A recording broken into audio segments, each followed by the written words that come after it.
Halo Bung Rocky, kita lanjutkan ya analisis kita tentang situasi politik dalam negeri.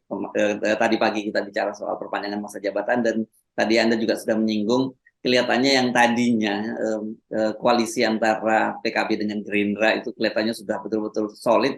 Ternyata di tengah jalan ini masuk angin juga. Dan masuk anginnya mulai dari Caimin yang menyatakan bahwa dan dia mengatasnamakan PKB katanya. Gerindra tetap minta Pak Jokowi, Pak Prabowo jadi presiden, ngotot. PKB minta Caimin, padahal ini ngomong Caimin sendiri gitu. Dan kita tahu itu kan itu pasti instruksi dari Caimin kan gitu. Tapi kita pasti mencium ini pasti ada sesuatu mengapa itu terjadi. Dan kemudian di satu sisi kita lihat gerakan dari Anies Baswedan udah mulai mengancam kantong-kantong suaranya Prabowo juga. Dan ini juga Pak Prabowo pasti saya lihat dengan begitu situasinya pasti ragu. Wah, ini kita tunggu lagi karena pekan depan tanggal 3 kalau nggak salah atau tanggal berapa Anies Baswedan akan masuk ke Sumatera Barat. Apa yang terjadi di sana? Dan kita tahu itu adalah kantong kemarin kantong Ciamis, Tasik kantongnya Pak Prabowo. Ini kantong masuk Sumatera Barat kantong Pak Prabowo. Kalau kemudian besok Anies akan disambut secara meriah di Sumatera Barat dan saya yakin meriah, itu Pak Prabowo pasti makin nggak pede itu untuk pilpres. Ya kalau Pak Prabowo mah pede aja dia Oh mau pede ada. aja ya. Karena Pak Prabowo ada semacam keyakinan bahwa dia harus jadi pemimpin. Itu bagus tuh. Ya, oke. Okay. Nekat dan tekad itu tuh. Oke, okay. Kan Nekat dan ya, tekad beda loh, ya antara nekat ya, dan tekad. ya, nekat dan tekad. Ada yang ragu-ragu tuh. Kalau Pak Prabowo dia bahkan bilang mungkin dia klaim aja Pak Jokowi udah setuju sama saya tuh. Dan dia ingin selalu ada di depan di dalam mempertahankan prinsip itu. Walaupun nanti di ujung pasti nego juga kan itu intinya kalau saya mengenali psikologi beliau nih Prabowo Subianto tuh. Tapi sebagai orang yang menginginkan dicatat sebagai pemimpin Indonesia dan hendak membuktikan bahwa Indonesia bisa dikembalikan pada kejayaan dan kemakmuran, tentu rakyat merasa Prabowo punya patriotisme dan punya daya dorong yang lebih kuat dari yang lain gitu.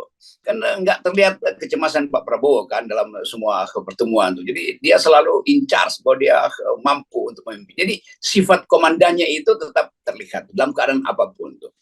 Yang lain suka ragu. Ganjar tiba-tiba suka ragu tuh, tiba-tiba ya melo mendekat pada Mega, pindah lagi pada Jokowi. Itu lain dengan sikap Prabowo tuh. Nah itu mungkin yang menyebabkan Pak Jokowi merasa oke Prabowo itu firm dalam keputusan.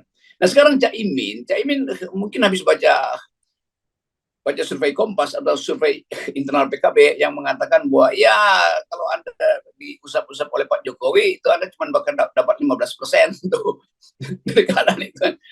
Caimin mulai menghitung bahwa PKB sebetulnya memang ada basis konvensionalnya yaitu NU tuh. Tetapi NU juga ya di Jawa iya, tapi memang di Jawa aja kekuatannya. NU di luar Jawa hitungan saya itu ke Anies karena watak kulturalnya berbeda tuh dengan NU yang di Jawa. Nah, PKB memiliki NU yang formal tuh, tapi yang ormasnya kan kemana-mana. Ada ormas yang juga diasuh oleh Gerindra, itu ada juga yang diasuh oleh Golkar segala macam tuh. Dan Caimin dengan DPP dengan PBNU juga tidak cocok gitu. Ya itu jadi NU PKB NU lah itu yang kita tahu kemampuan Caimin untuk ya membagi rezeki pada NU yang politis ini luar biasa tuh. Jadi Caimin juga mulai merasa iya juga ya ini kalau sekedar jadi cawapres dan kemudian itu gagal Prabowo, mending dia jadi capres aja, walaupun gagal itu investasi ke depan kan. Jadi itu tetap di pikiran Pak Caimin dan Caimin jeli untuk melihat potensi bahwa satu waktu mungkin justru kalau dia pada Pak Prabowo nanti, lalu Pak Prabowo mulai merasa terganggu oleh Anies, maka dia mesti musuhin Anies, si Caimin. Padahal Caimin juga ngincer Anies sebetulnya kan.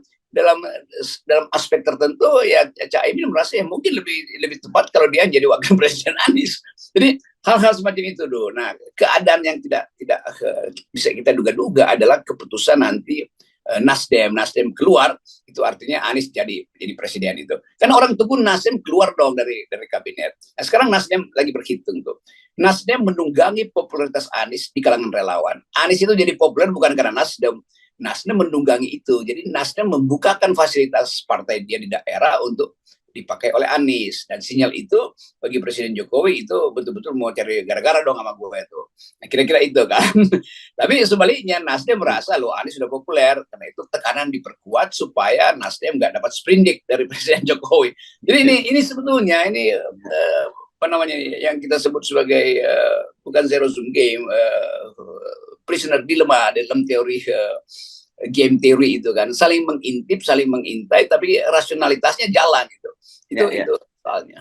Ya, dan sejak tadi malam itu banyak sekali telepon yang masuk ke saya bertanya tentang kemungkinan akan ada reshuffle pada hari Rabu ini. Karena kemarin kan ancar-ancarnya kemungkinan reshuffle kabinet itu pada setelah G20 gitu, setelah semua perhelatan yang harus dilakukan oleh Pak Jokowi dan dihadiri Pak Jokowi, mulai dari KTT ASEAN di Kamboja, kemudian G20 yang paling penting, dan kemarin APEC di Bangkok. Nah, ini orang menghitung. Ini kelihatannya Rabu akan ada reshuffle kabinet. Tapi saya bilang mungkin kalau ada reshuffle kabinet hari ini itu kita sudah akan mulai melihat sinyal-sinyalnya, terutama siapa-siapa yang menteri-menteri yang dipanggil ke kabinet dan siapa orang luar yang dipanggil ke kabinet gitu, Bung Rocky.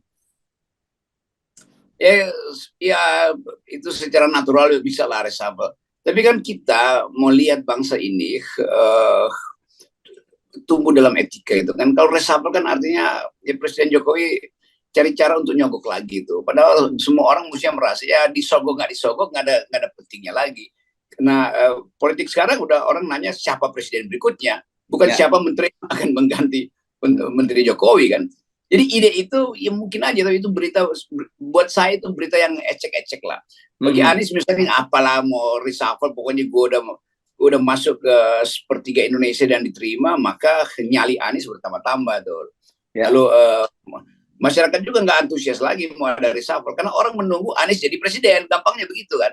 Jadi dari saya begini, pertanyaan orang bukan melihat pengen antusias siapa menteri yang masuk, tapi apakah Jokowi akhirnya betul-betul mereshuffle para menterinya Nasdem, dan kemudian apa yang dilakukan dari Nasdem itu yang mungkin orang tunggu-tunggu, Bung Rocky. Iya itu kan.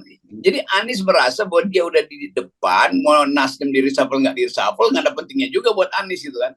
Jadi sekarang Nasdem ditawan oleh Anies karena Anies juga secara natural tumbuh dan dibesarkan oleh masyarakat tuh. Tapi yang lebih bagus sebetulnya paralel aja kan, Anies tahu dia udah di depan, Nasdem tahu Anies sudah di depan, maka Nasdem bilang reshuffle saya tuh supaya lebih maksimal dia membawa Anies ke depan. Nah itu baru berakal tuh. Jadi sebetulnya pancing terus saja. Kalau saya usulkan pada Pak Surya Paloh ya pancing aja terus kemarahan Pak Jokowi supaya Anda betul-betul jadi hero, jangan di akhirnya jadi zero lagi tuh kan begitu tuh. Jadi tentu Nasdem bergembira kalau di reshuffle. Ini saat yang tepat Nasdem mengatakan oke, kami mundur dari kabinet dan sebagai etika kami akan membawa pesaing Pak Jokowi, yaitu Anies Baswedan, apa namanya hanya tuh ya Anies antitesa Baswedan itu kira-kira begitu. Oke, tapi gini, kalau yang terjadi ini skenario-nya Bung Rocky, saya juga dengar ternyata Pak Jokowi tahu soal posisi Nasdem itu, dan seperti dinyatakan oleh Pak Surya Paloh sendiri kan bolak-balik menyatakan bahwa ingin tetap mengawal pemerintahan Jokowi Ma'ruf sampai tahun 2024. Pak Jokowi sengaja di reshuffle aja yang dua, tapi yang satu tetap dipertahankan. Dan itu membuat posisi Nasdem makin bingung gitu kalau dalam situasi semacam itu.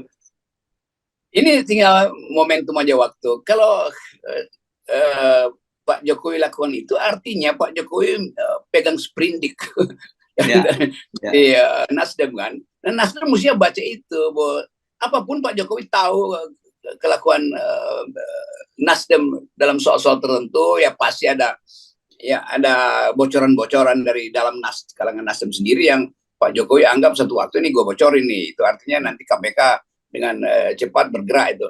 Jadi Nasdem mestinya baca itu tuh, karena itu sekarang aja katakan bahwa kami tinggalkan Jokowi, jadi sebelum di reshuffle ya mundur aja kan. Jadi ini cuma konferensi pers 2 menit. Pak Surya Paloh mulai dengan Nasdem, Anies sudah melanglang buana dan kami tidak mungkin meninggalkan aspirasi rakyat. Jadi selama kami ada di istana, kami akan terganggu publikasi buat Anies. Maka karena itu kami minta izin dari Pak Jokowi untuk meninggalkan kabinet. Oh itu kalau pidato 2 menit begituan dari Pak Surya Paloh itu jadi tuh barang itu.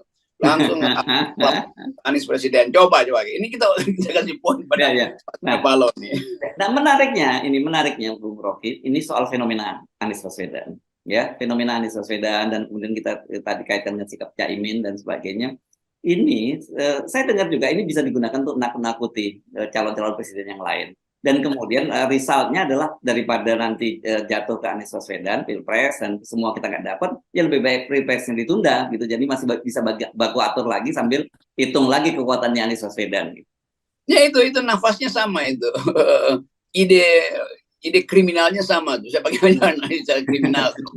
Karena berupaya untuk menghalangi dan karena itu ditaruh sebagai headline bahwa ini adalah musuh bersama. Karena itu daripada kalian dimusuhi nanti, kalau persaingan, mending gue aja tuh yang lawan dia. Karena itu jadiin gue 3 periode. Kira-kira begitu. Kewaspadaan politik kan begitu selalu. Dan Anies memang betul-betul berbahaya karena Anies nggak pernah kasih sinyal sedikit pun bahwa dia akan meneruskan proyek-proyek Jokowi itu. Anies paham. Ya sesekali Anies kasih gimmick lah, oh iya ini ada yang masih. Tetapi orang bisa lihat warna mata Anies itu betul-betul antitesa sebetulnya tuh. Apalagi sekarang dia udah masuk di dalam popular politics tuh, bukan lagi electoral politics tuh. Nah popular politics ini yang nggak peduli mau reshuffle nggak reshuffle, pokoknya Anies. Mau Nasdem ada di dalam keluar, pokoknya Anies tuh. Jadi itu yang kita sebut bahwa udah cair mental publik dan merasa kami sedang menyambut Ratu Adil. Kalau itu udah ada di kepala itu susah ditahan. Walaupun kita mesti ingatkan ya, kita termasuk yang sejak awal mengkritisi, bahkan dalam tanda petik kita memerangi lah ya gagasan-gagasan Ratu Adil itu, karena saya kira itu apa bedanya kemudian dengan yang selalu disebut sebagai politik aliran dana, itu lebih parah karena ini lebih pada apa ya, itu lebih pada beyond nggak rasional lagi deh. Itu yang begini-begini. Ya, itu yang juga sedang berlangsung sekarang. Itu yang juga kita kasih wanti-wanti pada Anies itu. Kalau Anda dilulukan jadi Ratu Adil, itu nanti di satu waktu Anda tidak lagi mampu untuk membedakan mana kritik dan mana pujian, mana olok-olok, mana yang satira itu. Kan mesti datang dengan komitmen bahwa saya ingin memimpin, bukan dieluk-elukan itu. Nah, eluk-elukan ini ya keadaan aja tuh. Nah, itu pentingnya Nasdem katakan bahwa Anies itu bukan Ratu Adil itu. Anies itu ingin mengganti Jokowi di dalam segala hal itu. Supaya rakyat mengerti bahwa politik antitesa ini diperlukan memang. Satu waktu nanti kalau konsep Ratu Adil itu jadi orang akhirnya kultus itu bahaya tuh. Nah sekali Anies masuk di dalam jebakan kultus, dia akan nikmati terus itu, dan itu bahaya untuk demokrasi itu. Jadi dari awal kita ingin beritahu Anies, jangan sampai Anda dikultuskan dan jangan sampai Anda lupa bahwa desain politik masa depan itu adalah 0%. Kalau Anda menunggangi 20% hari ini, itu artinya Anda curang juga tuh. Jadi ethics first itu yang hendak kita kedepankan. Ya, dan ternyata Pak Jokowi jurusnya menghadang Anies ini masih pakai jurus lama. Kemarin di HIPMI kan Pak Jokowi betul-betul di pidatonya yang belakangan minta agar betul-betul itu politik identitas, suku, agama, dan ras itu betul-betul jangan sampai dibawa dalam Pilpres 2024. Jadi masih ilmu lama gitu, masih textbook lama yang digunakan oleh Pak Jokowi untuk menghadang Anies. Ya timnya masih lama ya, nggak berubah. Penasihatnya kan masih sama juga tuh. Jadi Pak Jokowi juga keluarlah dari perpolitikan kuno itu. Bukan kuno, kalau kuno ada bagusnya tuh, ancient itu. Tapi ini perpolitikan konyol karena terus-menerus diucapkan Islamofobi atau politik identitas. Sementara Anies sudah masuk di wilayah-wilayah yang justru menunjukkan bahwa dia tidak mempermainkan politik identitas tuh. Yang mengeluhkan Anies itu kan orang sebagian pemilih PDIP di Jawa Barat juga mengeluhkan Anies. Sebagian pemilih Gerindra di Jawa Barat juga mengeluhkan Anies kan. Kalau kita lihat Tasikmalaya itu kan wilayah PDIP dan wilayah Gerindra ya. Ya. Dan itu ternyata Anies dilulukan, artinya orang nggak peduli lagi dengan politik identitas. Dia mau lihat bahwa Anies itu mau memimpin dengan cara yang baru. Walaupun konsep-konsep Anies belum diucapkan itu, atau kita nggak tahu tuh apa konsep dia tentang utang, apa konsep dia tentang pembelahan bangsa, apa konsep dia tentang threshold segala macam. Kan kita masih akan tunggu dari Anies. Tetapi euforia publik udah jalan duluan.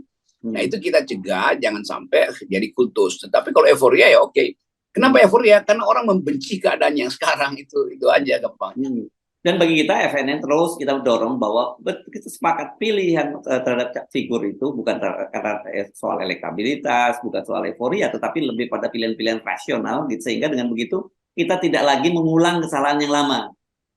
Ya, itu poinnya. Jadi ikuti terus FNN karena kita akan tuntun para pemilih supaya pastikan bahwa yang terpilih itu lulus secara etikability, yang kedua lulus secara rationality atau intellectuality, baru soal elektabilitas. Dan semua itu dimulai dengan memastikan bahwa pemilu yang jujur harus dari garis start yang sama, yaitu garis 0%. Oke, thank you. Tetap 0%. Yes.